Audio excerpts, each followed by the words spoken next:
La Sagrada Familia TV te invita a nuestra peregrinación por los santuarios italianos con ruta franciscana, del 26 de julio al 9 de agosto. Serán 15 días de peregrinación por bellísimos paisajes. Visitaremos Roma y pasaremos por el Vaticano a ver al Papa. También iremos a ver el cuerpo incorrupto de San Padre Pío en San Giovanni. Visitaremos San Francisco de Asís y seguiremos la ruta franciscana. Llegaremos a Casia a ver a Santa Rita y visitaremos Florencia, Siena, Pisa, Milán, San Antonio de Padua y Venecia, entre muchos lugares más. En esta peregrinación estarás acompañado por Juan Carlos Moreno y por el Padre José Luis Ledesma. Para más información llama al número en pantalla o escribe un correo electrónico. No dejes pasar esta oportunidad. Separa tu lugar ya con solo $799. Apresúrate porque quedan pocos lugares. La Sagrada Familia TV te invita. Entonces, ese fue uno de los grandes cambios, porque ahora se cubre mucho más de la Biblia. Si uno viene a misa todos los días, cubres, yo creo que más del 80% de la Biblia. Si tú vienes a misa todos los días, se cubre, yo creo que como un 80%. El ciclo de lecturas del día son dos, el 1 y el 2. Cada año se cambia, pero los domingos son 3, A, B y C. Entonces, dentro de esa reforma, eso fue muy bueno. Se agregan mucha más, se amplía el uso de las escrituras. ¿Okay? ¿Alguna pregunta sobre estos cambios, sobre esta renovación? Quiero preguntar algo. Ajá. No sé si está realmente relacionado porque yo escuché a un sacerdote explicando que a la hora de rezar el Padre Nuestro, que toda la gente, todos nos poníamos así con las manos, ¿sí? Entonces eso no era correcto, porque ni tampoco así, porque los únicos que pueden estar así son los sacerdotes, que son los que tienen las manos ungidas. Nosotros debemos rezar el Padre Nuestro así, con las manos juntas. Entonces, pues, hay mucha gente que no le gusta agarrarse las manos de uno, pero yo dije, bueno, pues aprovechemos, yo a nadie le doy... Rapidito la respuesta. Tomarse de las manos no es parte de la liturgia. No es. Si tú ves, ¿dónde se rige la liturgia? Tenemos un documento que se llama la Instrucción General sobre el Misal Romano. Los que están apuntando, apunten. Instrucción General sobre el Misal Romano. En la Instrucción General te dice paso a paso. El sacerdote pronuncia estas palabras. El pueblo se pone de pie, hace paso a paso, pum, pum, pum, pum, pum. Te va diciendo la postura, lo que se debe hacer. Todo, por eso es una instrucción general sobre el misal romano. Cuando llega el momento del Padre Nuestro, en ningún lado dice ahí, el pueblo se agarra las manos. Agárrense. No, en ningún momento dice que haga eso. Eso es algo que se ha metido. Entonces, está mal, no es lo peor del mundo. O sea, yo le digo a la gente, ¿por qué se agarran de la mano? Ay, pues es que es muy bonito, que la unidad. Espérame. El sacramento de unidad está ya presente en el altar. Si quieres unidad, únete a Dios en la Eucaristía. No es necesario. Como les digo, no es regaño. A mí mi esposa, si no lo hago, me regaña también.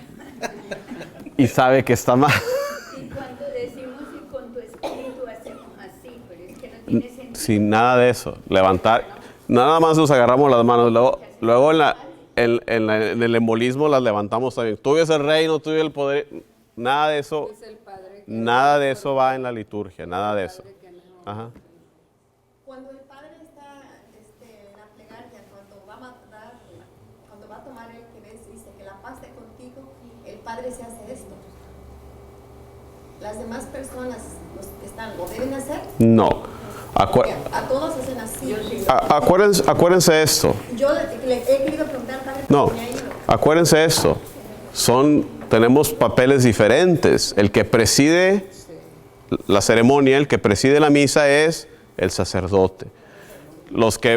Por eso al principio los que hacen la procesión, ¿somos todos? No, le toca al sacerdote y a los ministros celebrantes. O sea, si hay diáconos, si hay monaguillos, los lectores, si hay invitados de honor, los caballeros ese día, que tampoco, en fin, me explico, pero no todos, o sea, todos tenemos nuestro lugar. ¿Cuál es nuestro lugar en la misa? ¿Qué es lo que nos toca hacer? participar desde el momento. La iglesia nos dice que nuestra participación debe de ser consciente, activa y fructífera. Consciente, pues saber lo que está pasando, por eso estamos entrenándonos y como ministros extraordinarios mucho más. Pero ¿qué significa que nuestra participación sea activa? Ahí también muchos se equivocan. Y esto va ahora sí va para ustedes. Es lo más cercano que les voy a dar a un regaño el día de hoy, que tampoco es regaño, pero es lo más cercano. Una participación activa no es que me subo a ser ministro extraordinario, me bajo a cantar y de ahí me subo a leer. No, aquí no lo veo tanto. Aquí para ser sinceros, eso no pasa tanto. Un solo sombrero por celebración, por favor. Si ya eres lector ese día, no puedes ser ministro extraordinario. Si eres ministro extraordinario, no estés en otro lado. Eso ya es un activismo litúrgico. Eso ya es querer acaparar, no. Nuestra participación activa, lo que nos toca es el contestar las oraciones. El Señor esté con ustedes. Cuando haga una oración que requiera nuestro asentimiento, lo hacemos diciendo amén. Amén significa así sea. Ese es el dar nuestro sí. Lo que el sacerdote está orando de nuestra parte, con nuestro amén lo estamos haciendo nuestro. Esa es nuestra participación, el cantar. El cantar es del pueblo. El papel del coro es guiarnos en el canto. Por eso cuando los coros quieren acaparar y quieren hacer conciertos, también está mal. No, el papel de ellos es simplemente guiarnos en el canto. El papel de nosotros es el cantar, el responder con el amén. Ya les dije, el poner nuestras ofrendas, la oración comunitaria es parte del pueblo, el Cordero de Dios, todo eso es nuestra parte. No quieran también, hay gente que se pone a repetir también la plegaria eucarística. Qué bonito que se sepan la plegaria eucarística, qué bueno, pero no es nuestro papel el pronunciarla, es el sacerdote. Ahí nos estamos metiendo en el papel del sacerdote. ¿Me explico? Sí, que bendice Señor. Adelante. Yo escuché un sacerdote que dice que no es bueno recibir el cuerpo en la si es mejor. La iglesia nos permite ambas maneras. Nos permite tanto directamente en la boca como haciendo un trono en la mano, tomándolo en la mano izquierda, si somos derechos, en la izquierda, para luego tomarlo con la mano derecha. La iglesia nos tiene permitido aquí en Estados Unidos. En otros lados puede ser diferente. Yo sé que hay lugares en México donde quizás sean más estrictos, pero aquí la iglesia nos da ese permiso y las dos maneras de recibir son tan antiguas como la otra. Tenemos también escritos donde se describe de esa manera. Algunos lo encuentran más reverente si es directamente. Lo que nos pide la iglesia es que hagamos una reverencia antes de recibir, ya sea directamente en la boca o en la mano, hacer una reverencia para luego recibir. Pero sí nos da esa libertad y los ministros, eso sí, para ustedes, no pueden negar la comunión si alguien la pide directamente en la boca o si la pide en la mano o si se hincan, no la deben de negar ustedes. Ahí sí eso va para ustedes. El papel de ustedes no es de discernir si lo están haciendo bien o mal, ¿verdad? Ustedes no pueden negar la comunión a alguien que se acerque de esas maneras, ¿ok? No está de ustedes decidir eso, ¿ok? Aquí tiene una pregunta la hermana. Adelante, hermana. Es algo con lo que cuando servimos, solamente es una pregunta para todos, no sé. A veces cuando la gente pasa y tú le dices el cuerpo de Cristo, ellos no te dicen amén, ni siquiera hacen la reverencia. ¿Qué se hace? ¿Les decimos o simplemente no, saludamos?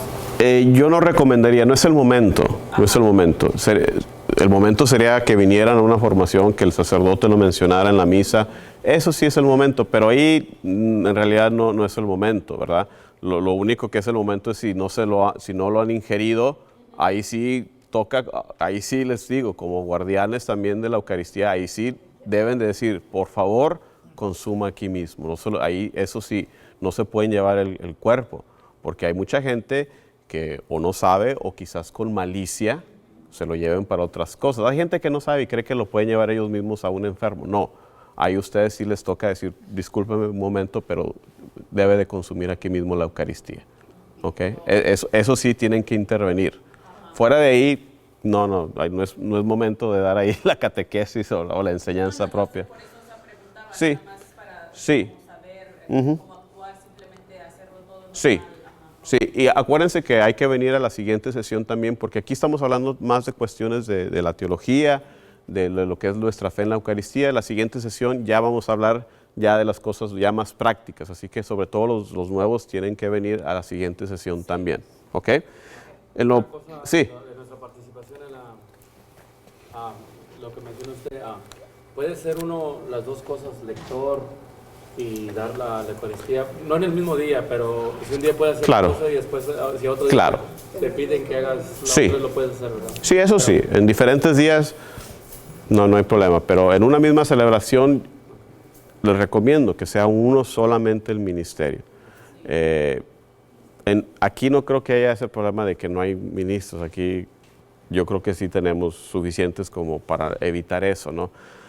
Así que traten eso. Muy bien, rápido en lo que nos queda.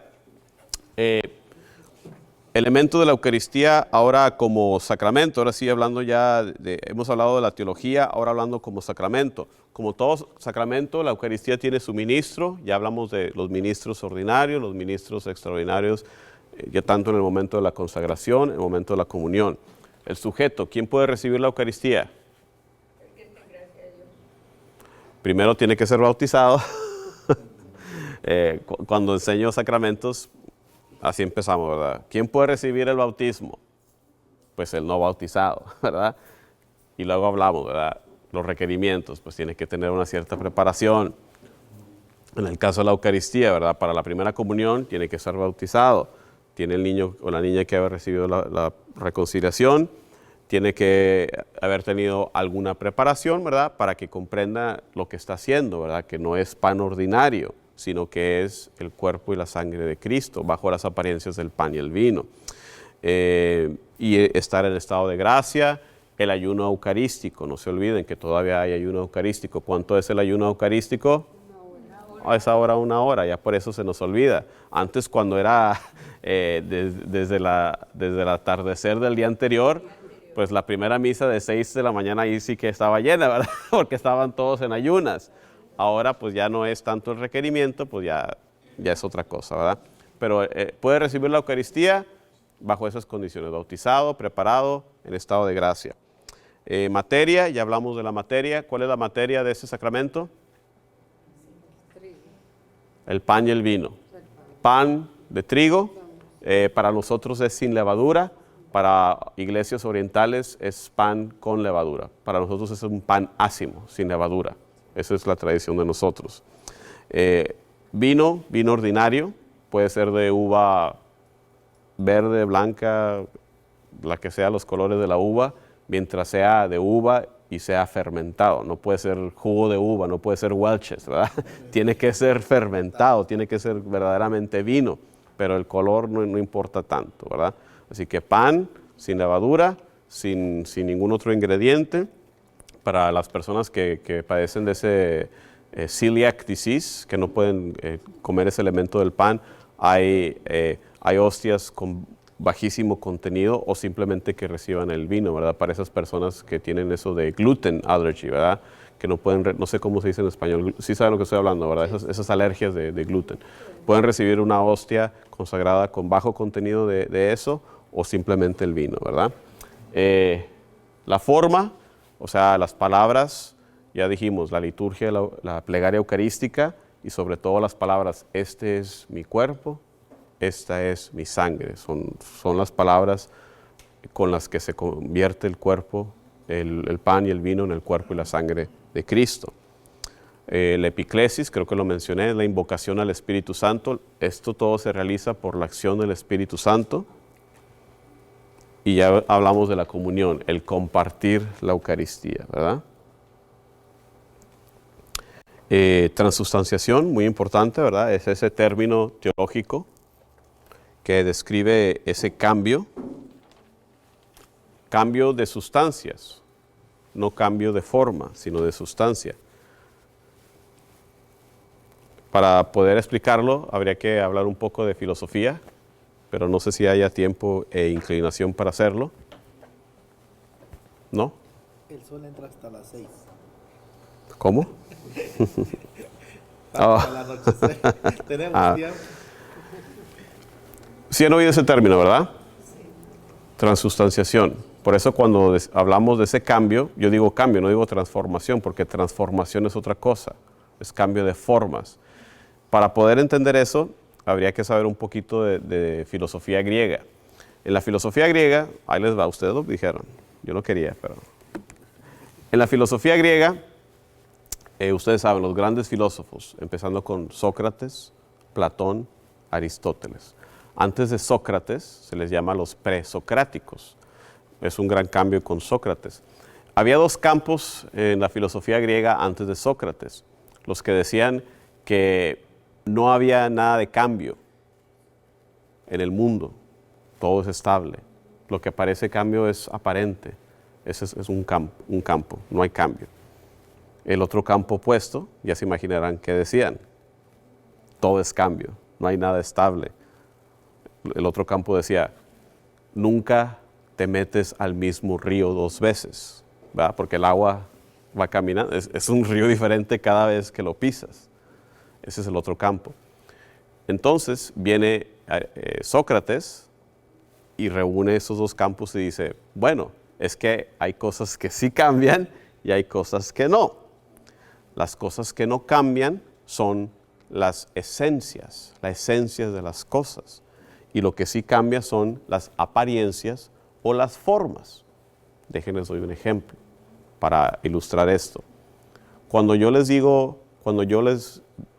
hablo de una silla, pongan en su mente una silla. La silla, ¿en qué consiste una silla? Pueden decir, bueno, pues algo que tiene un asiento, puede tener 4, puede tener 3 si es un banco.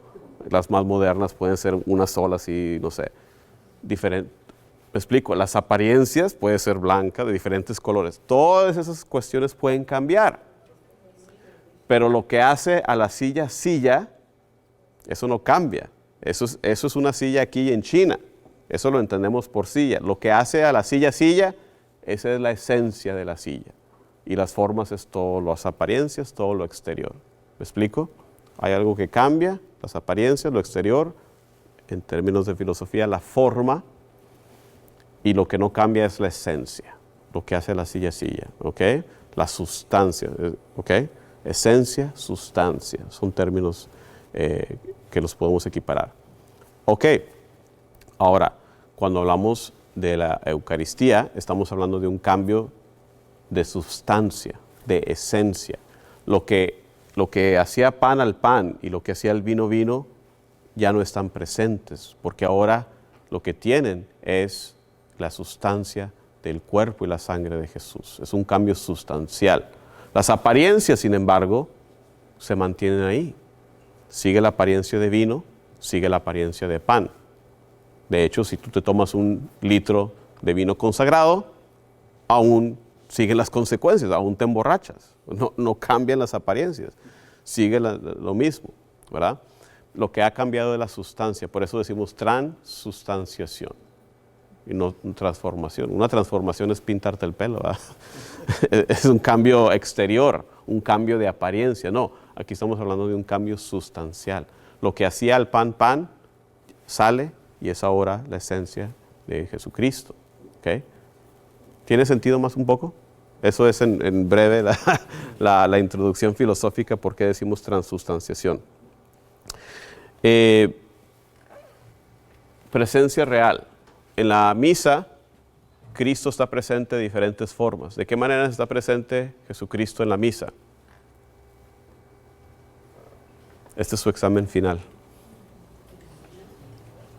¿De qué manera está presente Jesucristo en la misa? Está presente en la presencia, en la transustanciación, que hace ese cambio y que nosotros por fe tenemos que entender que Él está vivo y que se ha transformado ese pan en el cuerpo y la sangre de Cristo. Una vez más, transformado no podemos usar ese término. Sí, es cambiado. Porque estamos muy acostumbrados, pero aquí estoy yo para entrenarlo. No podemos decir Sí, está transustanciado o está cambiado para que no tengas que decirlo. ¿Verdad? Claro, la primera presencia es la presencia real en la Eucaristía, pero Cristo está presente de otras maneras. En la presencia del sacerdote, porque también el sacerdote en toda acción sacramental, en toda acción litúrgica, el sacerdote actúa in persona Christi, o sea, en la persona de Jesucristo. Oye, de que se inicia la misa está la... Sí, pero sí, te digo, en toda acción sacramental, en toda acción litúrgica. Cuando el sacerdote perdona los pecados en el sacramento de la reconciliación, Jesús es el que perdona. Cuando el sacerdote bautiza, es Jesús el que bautiza. Cuando el sacerdote pronuncia esas palabras de la liturgia de la Eucaristía, es Jesús. Jesús es sacerdote, víctima a la vez. Él es el que se nos da, Él es el que se nos entrega y Él es el sumo sacerdote también. Entonces está en la presencia real de la Eucaristía, en la presencia del sacerdote, en persona Christi. ¿Dónde más? Hay dos más. Hay dos presencias más. Es lo mismo que en la Eucaristía, sí. Padre nuestro. En la palabra. En la palabra de Dios, primera lectura del Antiguo, Salmo, segunda lectura, y sobre todo el Evangelio que contiene las palabras mismas de Jesús. Todos los demás también son palabra de Dios, pero el Evangelio en especial, ¿verdad? Porque Jesús mismo nos está hablando ahí. Una presencia más. Mi suegra ya ha venido a mis clases, ya sabe. Pero muchas veces nos falla. Jesús está presente en el pueblo por su promesa, donde se reúnan 2 o 3 en mi nombre, ahí estoy yo también entre ustedes. Pero ¿por qué nos falla a veces realizar que la presencia de Dios está ahí? No sé, ¿será porque está ahí también la persona que me cae mal? ¿Cómo va a estar ahí Jesús también? No, ahí está Jesús también, entre todos nosotros. ¿Ok? Ahí son las diferentes presencias. Una cosa más, hay una cierta permanencia en los elementos. O sea, dentro de esta doctrina de la transustanciación, nos dice que la presencia real de Jesús en la Eucaristía se mantiene mientras las apariencias de pan y vino se mantengan. Por eso nos permite, si tú tomas ese pan ahora consagrado que se ha convertido en el cuerpo de Jesús, nos permite ahora reservarlo, ¿verdad?, en la capilla, o llevarlo, que les va a tocar también a ustedes, como viático a los enfermos. ¿Por qué? Porque eso no tiene expiración de minutos o de algo, no. Mientras las apariencias se mantengan, ¿qué quiere decir? Que mientras ese pan tenga todavía la apariencia de pan, ahora pan cambiado en el cuerpo de Cristo, mantenga la apariencia, mientras el vino ahora consagrado en la sangre de Cristo mantenga esa apariencia de vino, la presencia real de Jesús se mantiene. Por eso pueden llevar ustedes esa Eucaristía como viático a los enfermos, otros lo harán en las cárceles, reservarlo en la capilla, darle culto de adoración, ¿verdad?, cuando se expone el Santísimo, ¿verdad? Ese es otro punto, viático, y nos permite también lo que he mencionado ya, la oración, la adoración eucarística, porque sigue presente ahí nuestro Señor, está realmente presente. No estamos adorando un pedazo de pan, no, estamos adorando a Dios presente ahí mismo, Dios mismo ahí presente, ¿ok? Pregunta, ahora que he dicho eso, cuando participamos de la Eucaristía, ¿cuánto tiempo dura la presencia real? Ahora que he dicho esto. Cuando uno comulga. Cuando pierde la acción de Dios. Cuando se pierde la apariencia. Les he dicho, la presencia real se mantiene mientras se mantenga la apariencia. ¿Y cuánto, una vez que consumas, ¿verdad?, este pan consagrado, cuánto tiempo dura como pan? Unos cuantos minutos, ¿verdad? Porque se va a mezclar con la saliva, se va a hacer ese bolo alimenticio, lo vas a consumir, se va a mezclar con los jugos gástricos, unos cuantos minutos, ¿verdad? Unos cuantos minutos. Pues yo digo que menos, porque no sé, porque tampoco soy biólogo ni nada, pero digo, una vez que se mezcla con la saliva, una vez que se mezcla con los jugos gástricos, las apariencias de pan ya no es pan. Pero ahí está esa parte de que somos lo que comemos, ¿verdad? Y al consumir el cuerpo de Cristo, el cuerpo y la sangre de Cristo. Ese es el proceso. ¿Qué es lo que buscamos hacer? Convertirnos cada vez más como Cristo, ¿verdad? Hacernos cada vez más como Él, porque tenemos que ser como Él para entrar al cielo. Tenemos que ser santos. Solo Dios es santo, y nos dijo en el libro Levítico, Dios dice, sean santos como yo soy santos, ¿verdad? Y ese es el proceso. Por eso Jesús nos dice, es absolutamente necesario que coman de mi cuerpo y beban de mi sangre para tener la vida eterna. No podemos entrar al cielo sin ser como Jesús cada vez más. Como cristianos, ese es nuestro cometido, el ser cada vez más como Jesús. Por eso tenemos que participar de la Eucaristía. Sin la Eucaristía, ¿se puede imitar a Jesús? Pues de muchas maneras sí, pero no se puede ser como Jesús sin estar unidos a Él en la Eucaristía. ¿Okay? Pregunta sobre eso. Juan Carlos, y yo digo que después de la transustanciación, digo yo que ya no se debiera de decir el pan y el vino. Sí. Porque mucha gente dice, no, pero es que ya no tomamos. Sí, por eso he tratado de tener cuidado de decir el pan consagrado o el cuerpo, sí. La sangre de Cristo. Sí, para ustedes, por eso cuando ustedes dicen, no, que yo voy a estar en esta estación con la sangre, con el cuerpo, ¿verdad? Referirnos a esta realidad de nuestra fe, de que no estamos hablando nada más de pan y vino después de la consagración. Estamos hablando de cuerpo y sangre. Por eso no se les debe de oír raro ni nada, que estamos hablando cuerpo y sangre después de la consagración. ¿Okay? ¿Qué sucede cuando recibimos la Eucaristía? Sus frutos, esto viene del Catecismo, ya lo hemos intimado, ¿verdad? Unión con Cristo. El nombre nos dice comunión, una común unión entre nosotros y Cristo, unidad con Cristo. Ya les dije, todo eso de los alimentos, alimento espiritual. Jesús vino para darse como comida espiritual. Estamos también proclamando nuestra fe, estamos confesando nuestra fe en su muerte, en su resurrección. La Eucaristía también es medicina, también es prevención, alejamiento de los pecados, perdón de los pecados veniales y el alejarnos de los pecados, es preventivo. Nos va incorporando cada vez más al cuerpo místico que es la iglesia. Y no se olviden, es el último punto, es muy importante. Muchas veces se nos pasa eso. La Eucaristía es un compromiso de hacer lo que Jesús hacía, de preferir a los pobres, de compartir la buena nueva con todos, de compartir la mesa con todos. A veces se nos olvida, ¿verdad? Y salimos de aquí y ya estamos rechinando los dientes, ya estamos pitando, ya queremos irnos. O estamos, ¿cuánto tiempo dura? Ya se pasó de la hora el Padre. Y no nos damos cuenta, ¿verdad? Una hora de nuestra vida para nuestro Creador que nos dio todo, ¿verdad? Así que no se olviden de esa parte.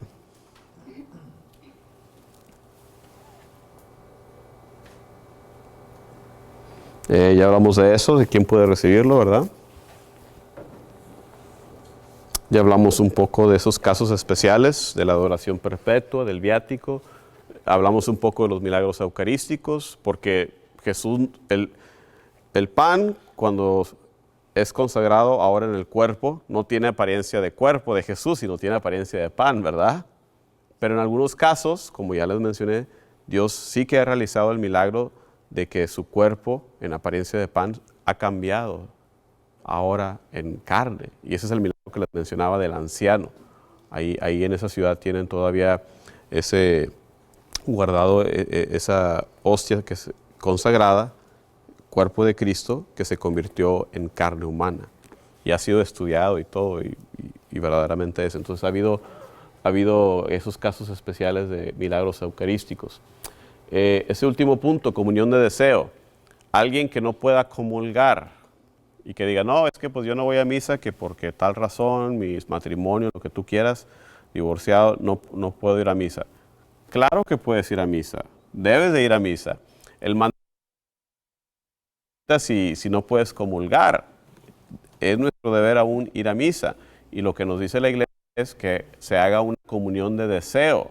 o sea, de hacer una oración expresando nuestro deseo de unirnos a Jesús en la Eucaristía. No podemos hacerlo, ¿verdad? En esos casos, si alguien que se divorció, se volvió a casar, o está en pecado mortal, no se ha confesado, puede hacer una comunión de deseo. ¿Ok? ¿Alguna pregunta?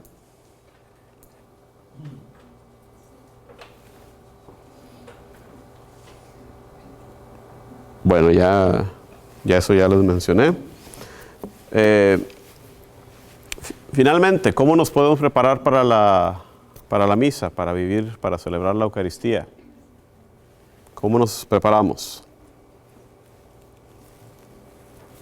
Sobre todo ustedes como ministros extraordinarios de la comunión.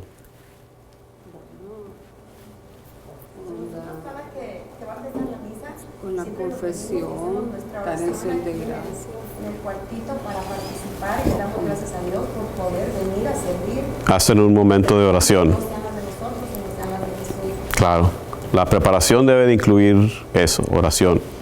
La preparación para todos, pero sobre todo una vez más, nosotros que servimos, me incluyo yo no soy ministro extraordinario, yo soy lector, pero la preparación para todos nosotros como ministros de la liturgia debe ser el consagrar el día domingo realmente como día del Señor. No trabajar si no tenemos que trabajar. Algunos de nosotros trabajamos por gusto, pero no somos ni doctores que tenemos que estar en el centro de emergencia, si no es necesario, no trabajemos. Tampoco hagan trabajar a alguien más si no tienen, porque también pues nos vamos al restaurante, nos vamos de compras. ¿Y qué estamos haciendo con eso? Estamos haciendo que alguien más trabaje. Hagan todo eso el día anterior, hagan todo eso en otra ocasión. Yo sé que es difícil porque ya estamos bien acostumbrados, pero reflexionen en esto, que si le vamos a consagrar el día al Señor, ni trabajamos nosotros, ni hacemos que alguien más trabaje. Y vean que sí funciona. En los últimos años, ya muchas tiendas estaban abriendo, por ejemplo, el día de Acción de Gracias, Thanksgiving, y el Viernes Negro, y todo el mundo como locos. Pero por algunos años, mucha gente en verdad se empezó a quejar y decir, no abran el Día de Acción de Gracias, dejen que la gente esté con sus familias. Y yo he visto que en los últimos años cada vez más y más tiendas están diciendo, sí, vamos a cerrar al menos el jueves, ¿verdad? A que la gente pueda estar con sus familias. Así que imagínense, sería una sociedad diferente si todos los católicos en realidad viviéramos esto y dijéramos, no, el domingo no nos vamos de compras, no nos vamos afuera, vamos a dedicarlo al Señor y permitir que también los demás lo hagan. Es otra preparación. ¿Ok? ¿Qué más les iba a decir? No comida. El ayuno sigue, el ayuno eucarístico, la confesión para prepararnos, ¿verdad? Comida es el domingo, los domingos. No. Sí, pues nos gusta irnos a comer, pero piensa también en las pobres gentes que están ahí entonces trabajando el domingo para que tú comas. Los judíos, cuando tú vas a Israel, el sábado se cierra completamente todo lo que es negocios y de judíos. Otras religiones lo pueden estar, pero ellos se meten a sus colonias. Hay colonias donde tienen cercas y las cierran y nadie entra ni sale desde el viernes al atardecer hasta el sábado en la tarde, porque ese es el concepto judío del día. Y de hecho, ese concepto lo tenemos también nosotros en la liturgia, porque nosotros podemos celebrar una misa de domingo, ¿desde qué horas? ¿Desde cuándo? Desde el sábado, con la caída del sol, podemos celebrar una misa de domingo, porque ese es el concepto judío. El día comienza no a la 1 de la mañana o a las 12 de la mañana, ¿verdad? No, el día comienza con la caída del sol, con la puesta del sol el día anterior, a las 6, vamos a decir, y termina una vez más, ¿verdad?, con la puesta del sol de ese día. Por eso celebramos misa de domingo el sábado, empezando a las 5 o 6 de la tarde. Y lo mismo las fiestas, ¿verdad? Tenemos la fiesta en sí, la Navidad, pero tenemos la Nochebuena, tenemos la vigilia, tenemos Pentecostés, tenemos la vigilia, empezando el día anterior, ¿verdad? Esa es la razón que celebramos la misa los sábados también en la tarde. ¿Okay? ¿Alguna otra pregunta, algún otro comentario? ¿Qué son las razones por cual alguien no puede recibir Santa Eucaristía? Si no se ha cumplido con lo que hemos dicho, ¿verdad? Todo lo que hemos dicho, si no está bautizado, ¿verdad? Si no se ha preparado, si no ha hecho la primera comunión, si no se ha cumplido el ayuno eucarístico, si no se está en estado de gracia, ¿verdad? Son las razones que no puede uno recibir la comunión. Sí, y ya dijimos, el ayuno eucarístico hoy en día es 1 hora. O sea, vamos a comulgar, si es misa de 5 en la tarde, vamos a estar comulgando por ahí a las 5:45. Pues mientras no estés en media misa comiendo algo, pues ya pasó 1 hora desde la última vez que comiste. O sea, en realidad es muy poco, ¿verdad? Pero esas son las razones por las cuales uno no podría comulgar, si no se cumplen los requisitos, lo que pide la iglesia. La iglesia lo que quiere es que sus hijos reciban la gracia, ¿verdad? Por eso poco a poco se han ido disminuyendo un poco los requerimientos. Pero es eso. Y de hecho hay casos especiales donde incluso la iglesia permite, ¿verdad?, que reciban la comunión. Pero bueno, esos son otros casos especiales. ¿Alguna otra pregunta, algún otro comentario? Es el momento para ustedes. Ajá. ¿Sabes cuándo primero empezaron a usar los ministros extraordinarios? Pues, Ahora parte del Vaticano II. bueno, se restauran el uso, se permite el uso, una vez más, a partir del Concilio Vaticano II, porque antes del Concilio Vaticano II no lo sabía. Se había perdido el uso de diáconos permanentes. O sea, el diaconado existía, pero era lo que es todavía hoy, un diaconado transitorio, o sea, un seminarista en el proceso de ser sacerdote. También hoy en día, en un momento, usualmente 1 año antes, se le ordena como diácono y luego sacerdote 1 año después. Entonces se había perdido un diaconado permanente. Lo que tenemos hoy en día, hombres casados que se pueden preparar y pueden ser ordenados como diáconos permanentes. Se había perdido eso, se había perdido el uso de ministros extraordinarios. Se restaura con el Concilio Vaticano II. ¿Cuándo se perdió? Eso sí, no estoy seguro. No estoy seguro de si hubo algún momento en que había y luego no. Tengo entendido que más bien es una concesión de que se permite ahora cuando hay mucha gente y todo eso por diferentes cosas, pero de que si había ministros extraordinarios antes, no estoy seguro que hubiera antes. Eso es una apertura de la iglesia a los laicos a una participación mayor litúrgica. Eso es uno de los puntos del Concilio Vaticano II. El reconocer que el llamado a la santidad es para todos. Se había perdido ese concepto. Mucha gente pensaba, no, pues ahí el padrecito, ahí la monjita, que sí, que ellos sean los que recen, ¿verdad? yo acá haciendo lo que yo pueda. No, el llamado a la santidad es para todos. Y una mayor participación, como les dije, una participación consciente, activa, fructífera, que brinda frutos, esa participación, frutos de conversión, frutos de santidad en nuestras vidas. El propósito de hacer lo que estamos haciendo aquí en la misa es el irnos convirtiendo más y más como Jesús. Por eso nosotros tenemos ritos que se repiten. En las iglesias protestantes cada servicio es algo nuevo, es algo diferente. Nosotros no, son ritos que se repiten porque nos vamos acostumbrando a escuchar, a disponernos a participar, nos van cambiando poco a poco, nos orientan a la celebración. ¿Me explico? Por eso nosotros tenemos un patrón bien establecido con ese propósito. Y la participación más grande es la comunión, de las cuales ustedes pues tienen la gracia de Dios de poder participar en este banquete, de poder compartirlo y llevarlo a los enfermos. Así que bueno, pues fuera de eso, si no hay otras preguntas, muchísimas gracias por esto, ¿sí?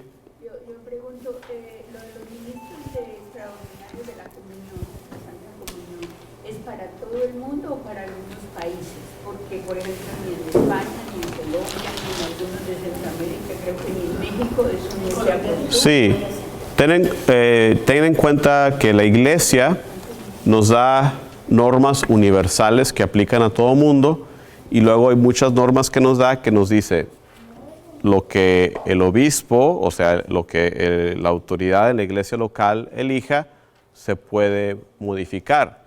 Entonces, ese es un ejemplo.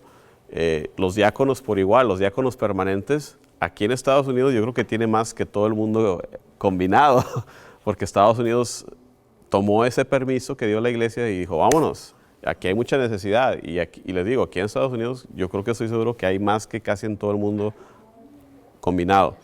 Porque otros lugares dijeron, no, eso como que para nosotros no lo vamos... muchas cosas quedan de parte de cada obispo o de parte de cada conferencia episcopal. Entonces, esa es una de esas reglas, donde si el obispo de una diócesis dice, no, aquí no vamos a hacerlo así, la iglesia le da libertad de hacer eso. La edad de recibir ciertos sacramentos también, por igual. La iglesia permite, por ejemplo, la confirmación que se celebre desde los 7 años hasta adolescentes. Aquí en Houston la recibimos cuando están en 10º grado, cuando tienen como 16. Vas a otra iglesia local, a otra diócesis, la pueden recibir cuando estén en 4º grado, 6º grado. Son cosas que la iglesia permite y no hay ningún problema. Son parte de cómo la iglesia rige. Sí, sí, no hay nada malo. Sí, es la opción de cada obispo. Sí. ¿Alguna pregunta más? A mí me aclaró esa duda porque alguien me dijo, quizás no estás confirmada porque yo recibí la confirmación con 7 años. ¿Sí? Ajá, y dijo, no, esa edad no, estaba muy chiquita. Incluso si te vas a otros lugares te pueden confirmar bebé, bautismo, la segunda unción es la confirmación y con una gotita de la preciosa sangre ya recibiste la primera comunión. Sobre todo en las iglesias orientales, en los ortodoxos todavía hacen eso, de hacer una iniciación completa.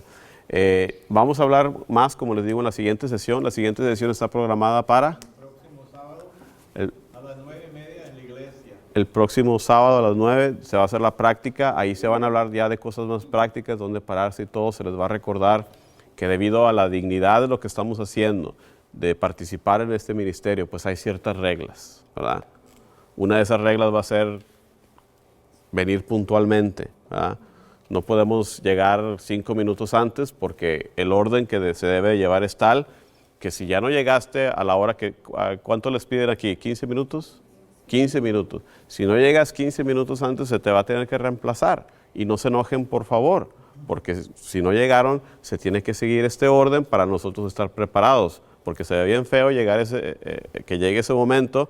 Y yo lo noto porque yo sé, mucha gente no, pero que tú párate aquí y están corriendo y hay no, lleguen a la hora, si no lleguen, por favor entiendan, porque estamos tomando esto muy en serio, de que si llegan tarde no hay problema, sabemos que pasan cosas, pero se les tuvo que reemplazar, ¿ok? Debido a la dignidad de lo que estamos haciendo, también va a haber reglas sobre el vestido, y ahí también hay muchas peleas sobre el vestido. Así que por favor escuchen lo que se les va a pedir sobre el vestido, porque lo que estamos haciendo es algo muy digno, es algo muy serio. No podemos llegar ahí vestidos o mal vestidos. Así que por favor escuchen esos reglamentos. Varones, quizás no tantos problemas, pero también como las damas, por favor escuchen a lo que se les va a compartir sobre esos reglamentos, porque es para que se guarde la dignidad de la propiedad de lo que estamos haciendo. Estamos hablando de compartir el cuerpo y la sangre de Cristo, algo muy grande que tenemos pues el gran don de poder participar, pero debido a la grandeza y a la gran dignidad de esto, se nos van a pedir ciertas cosas para poder hacerlo y entre ellas va la puntualidad y la regla del vestido que les van a dar, así que por favor pongan mucha atención a eso y no se molesten si se les reemplaza o si se les pide algo acerca del vestido, porque con este gran don que se nos da, también hay mucha responsabilidad, ¿ok? Bueno, yo no voy a estar aquí la semana que entra, pero los van a entrenar muy bien. Muchísimas gracias, como siempre, Armando, por la invitación y quedamos siempre a su disposición. Ya les dije dónde encontrar los recursos. Si quieren que les oriente su aparato, ahorita al final los hago. De otra manera, despidámonos en el nombre del Padre, del Hijo y del Espíritu Santo. Gracias, Señor, una vez más por tu presencia entre nosotros. Queremos agradecerte porque el día de hoy hemos escuchado de tu presencia en nosotros a través de tu Hijo Jesucristo, que nos dejó su deseo de repetir este memorial de su pasión, resurrección y ascensión al cielo en la Eucaristía. Te pedimos que nos abras el corazón para que por el Espíritu Santo cada vez más seamos mayor amantes de este gran misterio de la Eucaristía y que demostremos este amor siendo hijos tuyos imitando a tu Hijo Jesucristo en sus enseñanzas, en las bienaventuranzas, en los mandamientos que nos dejaste. Por tu gracia nos dignos de ser servidores, de ser buenos padres, de ser buenos hijos, de ser buenos familiares y ser cada vez más imitadores de Jesucristo. Todo esto lo pedimos por el mismo Cristo nuestro Señor. Amén. En nombre del Padre, del Hijo y del Espíritu Santo. Muchísimas gracias.